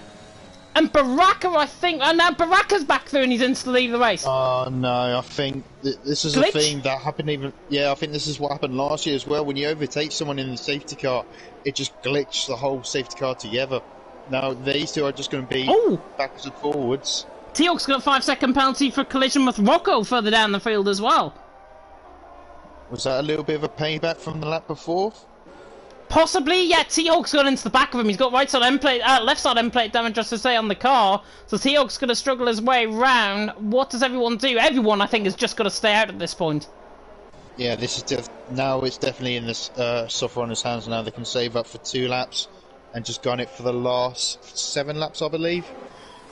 These lot, but yeah, somehow Mick's back in the league. Lead surprisingly. And Mike is in the league, yeah. On to third. Rocco, by the way, is coming in. He's going onto a set of medium compounded tyres, so he mustn't have a fresh set of softs left. And now T-Hawk is back into the pit lane as well. Obviously, after that contact, he's going to go onto a fresh set of softs. And in fact, both of them have got 5-second penalties by the look. So both of them have got 5-second penalties. And Rocco was onto an older set of mediums. T-Hawk's on a fresh set of softs. That is not great news for Rocco's perspective. He's on an older set of medium compounded tyre compared to T-Hawk. He's now on a fresh set of soft compounded tyre and crucially has no penalties. Yeah, I don't get. I don't know how you can go through all your tyres at once. I mean, how many times has he been in the pits? He has been into the pits 4 stops. So that might be why. Because he did start on a set of mediums and then transitioned, I think, with a bit of contact onto a set of softs, and then onto another set of softs when the safety car came out. So he's already been in 3 times, and then obviously he's worn out of fresh set of mediums, fresh set of softs, I should say. So that's why he's on an older set of mediums. Unless he comes back in and put those soft tyres back on, because he's only going to lose 1 position. That's his choice. What's the game going to do though? Possibly is Rocco going to come in and maybe lose more positions? Alien looks like he's coming in actually. So Alien is coming into the pit lane, and he is going to try and exploit possibly the chance to come out where the safety car is, and Alien is into the pits, possibly for a fresh set of soft, but he's going to lose all amount of positions. Yeah, T-Hawk's back in. Why is that? T-Hawk is back in. He did pick up a 3-second time penalty, and he did sum up his 5 seconds, unless he's got... Oh, he's got front wing damage, I think. He's got front wing damage, so they haven't repaired his damage when he came in. Luckily, he's got another fresh set of soft compounded tyre on that car, and T-Hawk is in. I tell you what, like, the tyre wear was everything, and that, I think he's just taking it to the extreme of just pitting, like, not losing any positions, which could come into his favour, but you never know. That's his 3rd stop as well. Yeah, hopefully that will be his last. Like, if he stays out of trouble, but with the previous lap with T-Hawk and Rocco, it could be really tasty between them two. It could get really tasty indeed. We hope that it is going to be a fantastic ending. Let's hope the driving standards are going to keep up to their good effort so far from everyone, I've got to say, out on track as well. Safety car should be coming in this lap. Burrell, by the way, has left the session after his crash earlier on, so Burrell out of the race, down in P14, and he obviously is DNFing. So the safety car should be coming in this lap. Perfect timing. Race control says the safety car is coming in this lap, and that means now Mike is the virtual burn monitor. He is the virtual safety car. He's got 100% of VRS, crucially so is Baraka, Zero, pretty much everyone, I would say, has got 100%. Mike has got to go early once again, I think, to try and break Baraka. However, he's got to try and keep a consistent pace, because Harman and Yona are just chopping and changing positions in behind. Yeah, it's really, really close off the traffic behind. He needs to be careful on his restart. Doesn't want to do a Bottas. No one wants to see that. As Mick is still holding on, he's going to go now. Oh, Yona's got a 5-second penalty for ignoring a yellow flag. I think that was an illegal overtake maybe on Harman, and that's why the safety car, and that's probably all Mike's fault, to be honest. The judgment of the pace was wrong, and Mike now leads the way through turn 1. Baraka 7.5 tenths behind, now 8 tenths of a second, and Mike once again has got a really good restart. Yona now on the back of Lou. He's got to put up with that 5-second penalty now in this race, and he's going to try and look on the back of his fellow countryman, of his fellow teammate as well. Rocco on the back of Hammer, line in on this contact and behind. down. Alien into the back of Rocco, sends the car spinning. Rocco gets caught up in that instant as well. Again, Constantina effect. A simple Constantina effect causes a collision like that. Really, that's just a basic error. Yeah, I don't know why. It's the first lap. You don't have to just go attacking on your first lap after the safety car, because there's going to be an incident one way or another. And because of that, T-Hawk's just gone past both of them. Yeah, T-Hawk is thrown, he's into P9. And obviously we did say how T-Hawk might get into the top 5. Well, that was before the safety car came out. And he was in the top 5 at that stage. And T-Hawk obviously... maybe he's just ruined his own strategy more than anything else, but you never know. We've got 6 laps to go. Anything can happen in 6 laps, and Mike leads the way. Baraka in second. But again, Mike has had such a strong restart. I think he's had too strong of a restart, because Baraka now is back within a 6.5-tenth range on the back of Mike. And we saw last time around, as Alien is into the pit lane and retires from the session, Baraka had the pace to bring it to Mike. And Mike, all credits and fair, he's been absolutely brilliant so far tonight. Baraka, however, he's got the pace, and I think he's got the experience to win this. Yeah, I think he knows it as well. I think he knows he doesn't need to take too many risks, and I think he's got zero comfortably behind. Look at Mike's ERS usage as well. 11% of ERS. Baraka's on 54%. So Mike is just overgunning his ERS, and that's why Baraka is still within striking range, because Baraka, unlike Mike, he uses it up here. This is a great demonstration. Baraka just uses it up at points of the circle where he knows he's got the speed to try and catch back up. Mike is just using it pretty much through every exit of every single corner as he runs so wide through on the glass. And yet Baraka is going to have a real chance maybe moving towards turn 3. Yeah, he's a sitting duck. Mike, unfortunately, is what I said, the last safety car used it too much, and now he's got nothing to defend against. This is easy. Yeah, he should probably go down the inside, is he? No, he's going to go around the outside of turn 2. Mike knows it. Put up a fight? No, he's not putting up a fight. I think his main target is Zero today. And Zero's having an absolute stunning race as well, I've got to be honest. Up 10 positions, Mike up 13 positions. These two really came about, and now Mike actually is going to come back at Baraka to the outside line and towards turn 4. Doesn't get the move done, and Baraka holds the lead. The Spaniard are now in front of the Irishman, and the Finn in behind of Zero. He was going to quit league racing, and quit the league, I should say, in 2 weeks ago. And now he's in P3, possibly on for P2 finish, maybe even on for a race win. Yeah, I mean, a race win is going to be very hard to do. I mean, look at their battery suited, but yeah, fantastic result for Zero if he holds on to this position, because he's still got a lot of fast cars behind him. If Baraka makes a mistake, by the way, I'm just going to say this now, Zero could be there to pick up the pieces, and Zero will be our 7th different winner of the season. Mike, crucially, could be our 7th different winner of the season. Baraka has already won 1 race, and I think that was last time out, of course, in Canada. And Baraka now under so much pressure, but again, Mike not using up his ERS. Zero is on the back of this, and I think, to be honest, Zero is not using up enough ERS as Baraka runs wide and now gives Mike a chance on the run down in towards turn 4 at Schlossgold. Baraka, though, leading the way, is going to hold on to that advantage, I think, and there's not many moves being made in behind either. Yona on the back of Lou. Oh, so close into the back of Lou, nearly chopped off his front wing, and Zero nearly lost the car there coming out of turn 4. Yeah, I mean, the P2 and P3 have not got any energy to defend. They're just holding on to this train, which I think they need to have to, because now Lee, the Red Bull driver, and Yona. both the Red Bull drivers Rocco's are off. literally putting the pressure on these two. Rocco's off as well. He's gone into the gravel, spun the car coming through turn 7. I saw that on the mini-map. That's how bad that was from Rocco's perspective. Rocco is now down in P10, and now on to lap 34. So that means there's going to be no more safety cars this race. No more VSCs. Baraka leads the way. Mike in second. The main battle to watch, I think, though, was Lou on the back of Zero. That fresh set of mediums is really going to come into play, and here he comes on the back of the Finn.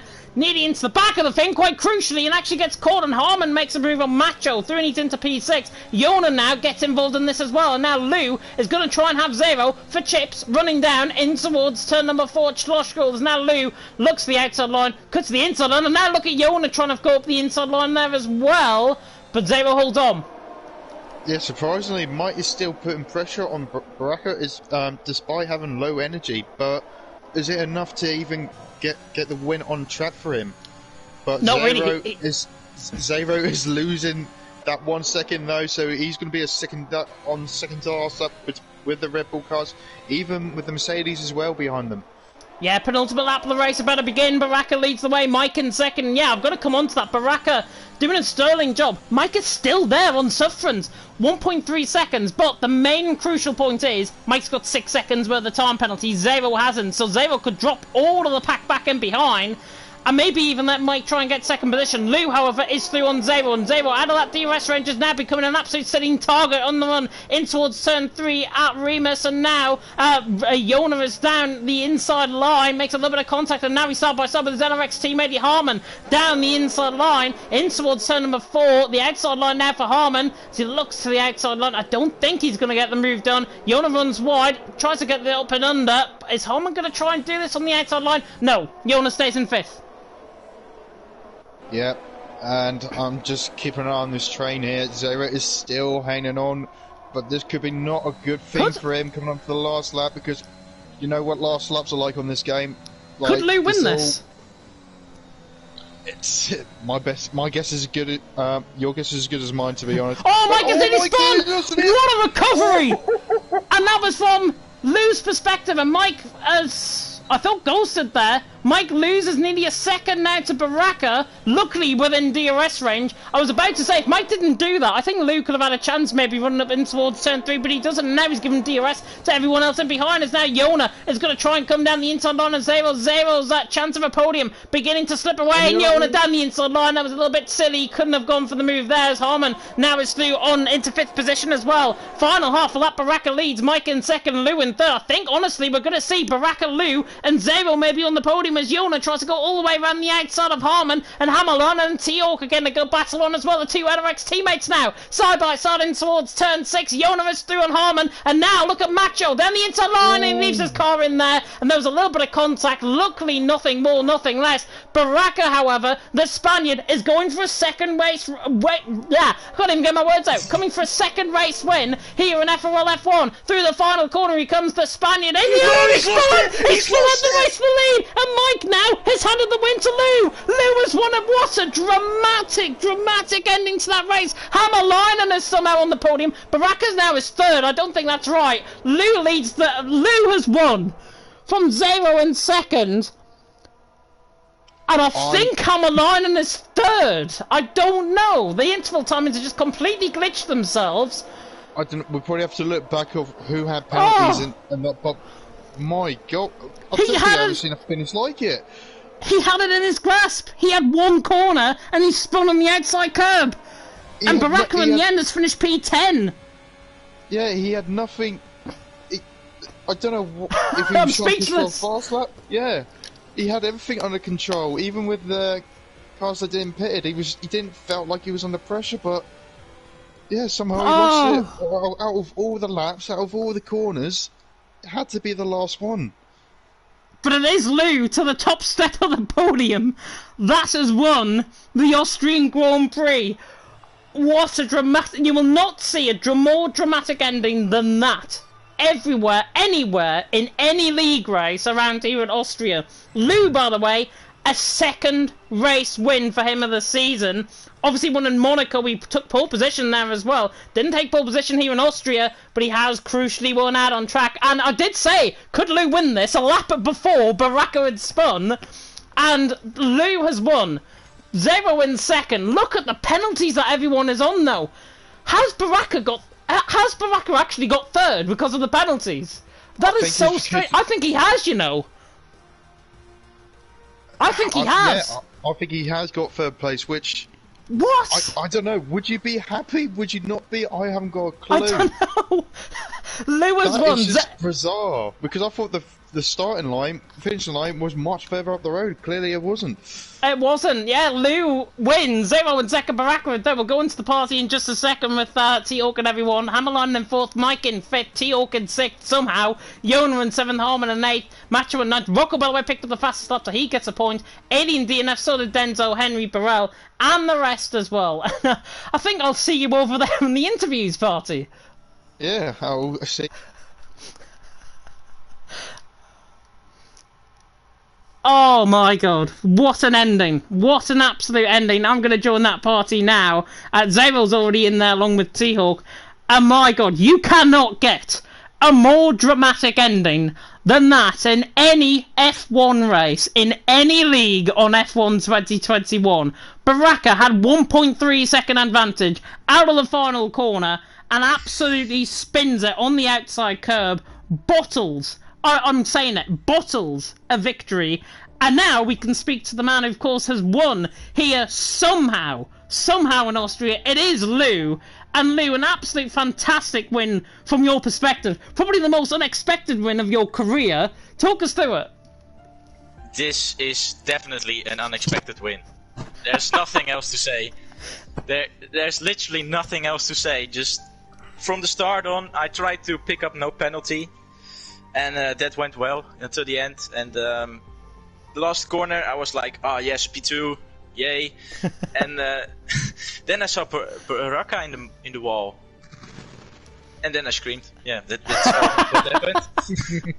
I don't blame you for screaming whatsoever. And that feeling, obviously seeing one of your rivals, one of your closest rivals out on track, lose it through the final corner after leading dominantly, I think, the last few laps of the race, must fill you with a little bit of pride. But I literally said a lap ago, could Lou win this? I really didn't mean it, though. Well, yeah, qualifying went well as well. Good starting position, lost one place at the start, I think. Yeah, then so pushed me a little wide at turn 3, but then I came back and with some luck, won. Luck, I think, is all you need around Austria, honestly. One of the craziest races I think I've commentated on, certainly on this game. But just about the safety car period, that safety car period, did it really help you or hinder you? Safety car period, well, it was not ideal, but yeah, you know, I could live with it. And yeah, I knew the mediums were going to be faster at the end, so that worked out as well.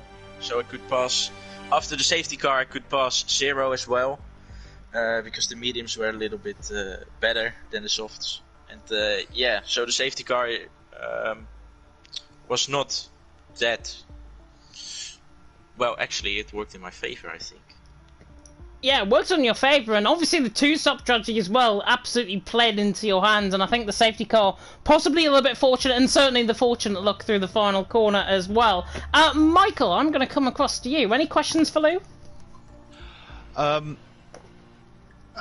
To be honest, I think you covered it, because I'm still speechless of that finish. Because I don't think we expected it at all. I mean, you were in a fantastic position for a podium, but yeah, a win is just an unbelievable result for you after that last lap. It was, yeah, congratulations for that. And you're looking forward to next week? Great Britain. I think so. I just don't know yet. I mean, do you think you're going to have much luck like this race tonight? No, I don't think so. This is a typical Austria thing. But either way, go on. Yeah, I was going to say, well, it is the home of British motorsport, so who knows what can happen around at Silverstone. Hopefully we get an instant classic, as we've just seen there here tonight. Lou, go and enjoy your evening. Thank you for commentating. You are very welcome indeed. I need to load up the party, by the way, to see who has actually joined the party. Yeah, so I think can the next person is Hamala. Who finished. Oh no, sorry. That's really good. Keep it going. Sorry, it's not even you. It's Zero, I believe, who finished P2. Yeah, Zero, who finished in P2. Zero, honestly, your best race of the season so far. Talk us through it. Yeah, qualifying wasn't really ideal. I just couldn't get a good enough run on the soft, so I decided to just abandon all of them and just start on the mediums and hope for a clean race without any penalties, and that's exactly what I got. So all I can be now is happy for finally getting a good result around Austria. Yeah, you did get a fantastic result around Austria, of course. I think you gained something like 13 positions as well in that race, which is just absolutely phenomenal. Well worthy, I think, of a drive of the day. Talk us through that safety car period, though, because I've asked the same question, obviously, to you. I definitely think it helped you more than anything else. Yeah, those mediums, they were already like a few laps before the safety car. Like I was thinking about coming in early, and then I decided to just stick with Mike and hopefully bullet enough cap to T-Hawk and the guys behind who already boxed. So that was just attempt to possibly get some points and maybe not, and the penalties were an aim to be on a minimum. So yeah, I'm just speechless that finally my luck in Austria has changed. Your luck in Austria, I think, in FRL has changed completely. I mean, I think I heard you say in the interview 2 weeks ago you were going to leave the league as a result of that bad result in Canada. And look here, 2 weeks on, and you've got a podium in FRL. Must be very, very pleasing. Yeah, this is definitely one of the highlights of the season, at least for the first half. Well, if everything else now goes bad for the rest of the season, you can look back on this moment and think, yeah, I made it. I made it to an interview with James on the podium in Austria, which is absolutely fantastic. Michael, I'm going to come across to you. Any questions? Yeah, did you really think you would actually get a podium there? Like, what in your mindset of where you started, where did you think you would actually finish? My logical aim was to finish somewhere in the top 5 to top 7, since I knew that the guys around me were realistically a lot faster than me, but just managed to keep my nose clean throughout the entire race, and as I said, kept the penalties at a minimum, so that's literally what brought this result.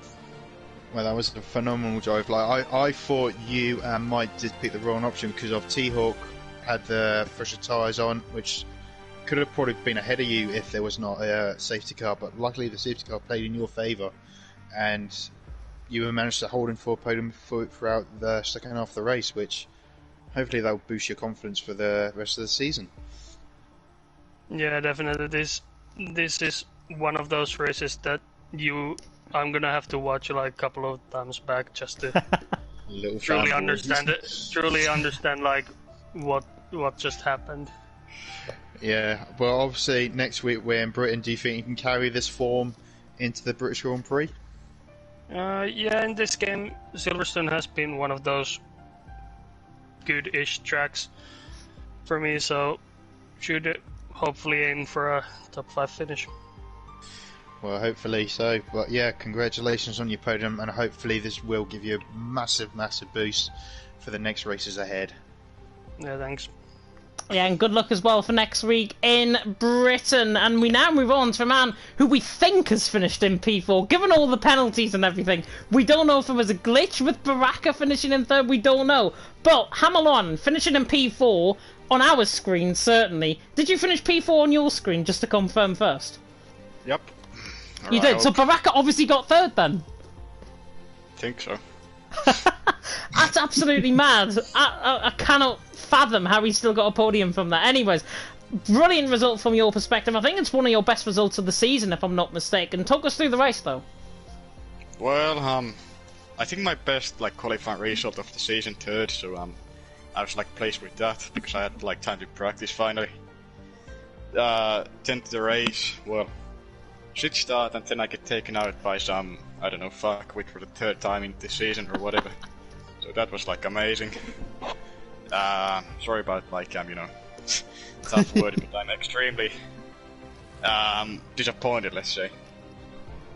But anyways, then I hang around on P14 for I don't know, a good while. I don't know, after race, doing stuff. Safety car came out, and yeah, it was just avoiding other people and the Dutch guy, and yeah, and corner cut as well, and that brought me up to P4. So it's okay, considering everything that happened during the race.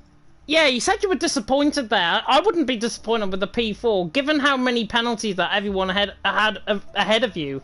I think you deserve that P4 in the end. Obviously, a bit of short luck within the race. We can understand that, and obviously with the language, we can apologise for that from certainly his perspective as well. But just talk us through that safety car period. Did that safety car period actually help you in any way, shape, or form? Yeah, it did. There was no way. In the H word that I would have passed Mike, for example, because he was like all those people were like far away. But yeah, the safety car like just brought them back in close to me. So yeah, definitely like good couple position I gained because of those. So yeah, don't complain. Yeah, and obviously with that DRS train as well, the final couple laps, so hard as well because you're so far down the field to try and make any sort of overtakes and any sort of battles with people as well. But we saw you getting your down the inside line. I think it was Harmon in the final couple of laps, if I'm not mistaken. Just talk us through the battles that you had in the final couple of laps. Were they good battles? Were they clean battles? Yeah, well, I mean, considering what happened on like lap 2. Like they were like extremely good. Like I had some fair racing with Teok, for example. Like he actually knows how to drive. I surprised. So like congrats to him if he's here. Good stuff. But yeah, I think then it was like just trying to pass like Macho and all those other people. But yeah, like clean racing in the last few laps, I would say. Yeah, which is always good to see. I think the driving standards really held themselves up this week, if I've got to be honest. No glitches as well, compared to last week's, well... Can I say on the absolute terrible actions that happened last week? But, Michael, I'm going to come across to you. Any questions? Not really. I think, again, you covered it just in that one interview, but... Yeah, do you think you could have done any better? I mean, with all the traffic involved on the track as well, do you think you could have done better than you can already do? Well, I felt like I was pretty like okay with track limits and race pace. So if I wouldn't have been taken out on lap 2, I feel like I could have. Well, I feel like I could have been close to podium as well. Well, you were very, very close to the podium. Unfortunately, it didn't happen this time. By a miracle of a podium from third place, man. But yeah, at least you got some good points for the team, though. With 4th and 2nd for Haas. I think that's something to take away from it. Yeah, but now that's out of the way. Do you think you can get a podium next week in Britain? Depends because of my work. Like it's kind of 50-50 if I get the practice in. So if I don't, like, I would be happy with points. But yeah, if I don't, like, I'm definitely looking for a podium. Well, fingers crossed it will happen for you, and good luck for next week. Yeah, thanks. Thanks for the commentary, boys. So. You're very welcome. You're very welcome. I'm so glad I didn't have to say your name during the race. It was taking half a lap just to even get it. It's difficult enough for me to say in a northern accent, let alone you trying to say it, Michael. Hammerlinen is, I think, what we'll try and go with. Yeah, just go with Hammerlinen or something. That's like Hammerlinen, yeah. I'll just call you Ham. Ham, yeah. There you go. I don't care really, but yeah, sure. And now we'll move on to a man who probably hasn't dreamt of points in his life. Mr. T-Hawk, finishing, of course, in P6 and on track. One of your better racers, 14th on the grid, up to 6th. Safety cars obviously really helped you out. Talk us through it. Yeah, what did I tell you before the race? I could actually score some points today. Yeah. And I did. It was probably my best race that I had all season, because that was the first race where I actually felt competitive. Just pure pace-wise. Position-wise, if I look at the end result, I'm just over a tenth behind Amalainen, just a tenth behind Mike, so probably could have gained another 1 or 2 positions. I got a stupid penalty under safety car because I forgot to change my front wing after I heard Rocco. So if I wouldn't have gotten that penalty, I could have actually been on the podium, so there's still a lot of when and ifs that could have happened, but still P6. The safety car definitely did help me out, but still, I think that P6 is also based on pace today. I'm really happy that I finally have been able to be up there and battle against some guys. Yeah, we were watching you through the race, especially in that battle about halfway through. I think you were fighting with, if I'm not mistaken, Zero and somebody else? Mike, yeah. Mike, that was a really good battle to watch, and you were solidly 1-to-1, probably one of the best drivers out there in terms of racecraft. And I think that P6 is really good. But just to throw it into perspective, you only finished, because of penalties, a tenth of a second behind Hammerleinen for P4. That's how close it was. Well, I mean, Hammerleinen was also... I think Hammerleinen was the guy directly ahead of me, and they did try to send one up his inside in the final lap, but didn't quite work out. But yeah, I mean, of course, with the safety car coming up in with like, I think 6 or 7 laps to go, obviously it was always going to be a bit tight, but it's nice to know that with some small improvements I could have been higher up the order, even on the podium, because that's usually not where I would expect myself to finish, looking at, you know, my performances so far. So that's really a small glimpse of hope there, and hopefully I can keep it going in the future. Yeah, honestly, best result probably the season as well, which will fill you with a lot of confidence going forward, obviously. Michael, I'm going to come across you. Any questions? No. I think I've pretty much covered it all, I think, in that one. No, nice and direct, that's what we like. But no, yeah, congratulations on your result, probably your best of the season, and do you think you can take that into the next one Prix in Britain?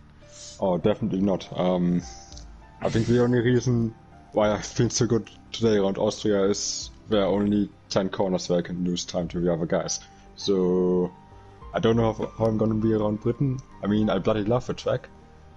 I usually have some good straight line speed setups around there. I think you've experienced that yourself 1 or 2 seasons ago. Mm-hmm. But I think it's still gonna be very difficult to put up a fight against those guys. Then again, if I get enough time to practice and manage to find a good setup, then who knows, maybe I can get some good points again. Yeah, I mean, like previous years, even though when you didn't have your best seasons previously, around that track you always seem to be a threat. And yeah, you're against obviously much faster guys, but you still put on a show around Britain, so hopefully you actually, who knows, you probably get a top 5, hopefully, from my perspective. I like your confidence, although I do not share it at all. But no, honestly, I hope you do well in Britain, and yeah, just good luck in general, and hopefully there won't be any issues. Yeah, cheers, mate, and thanks for coming to both of you. Well, You're very welcome indeed, and I think that concludes all of our interviews as well tonight. Looks like Baraka and everyone else isn't going to join the party, which is a shame, because I would have liked to hear from Baraka, obviously, in terms of his last lap spin and that last corner, I should say, spin, and that last corner bottle that he did, made, of course, for the race win in the end. But of course, that is the end for tonight's stream in FRL F1.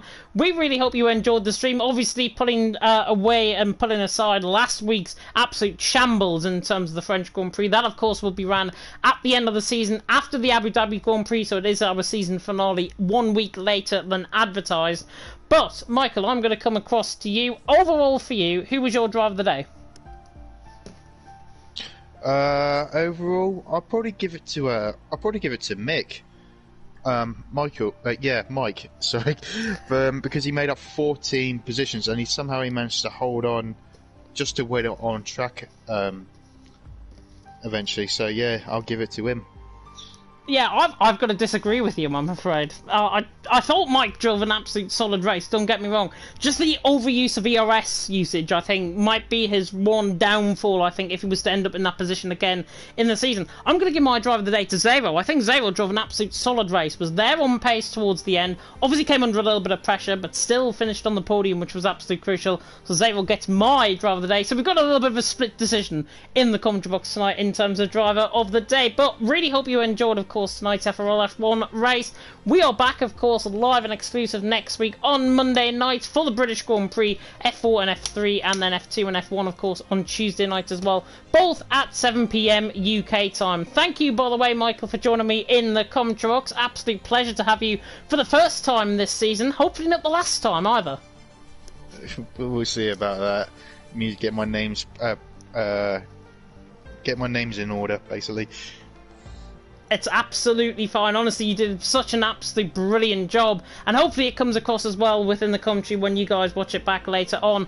But we are done for tonight, and as I say, Tuesday and Monday and Tuesday, of course, next week is the British Grand Prix, 7 PM UK time. You do not want to miss all 4 divisions, live and exclusive, of course, on the FRL channel. But for myself and for Michael F1, thank you so much for joining us here tonight for FRL F1. We'll see you next week, of course, in Britain. But for now, I've been James Said. He's been Michael F1. Thank you so much for tuning in. And until next time, goodbye. Goodbye.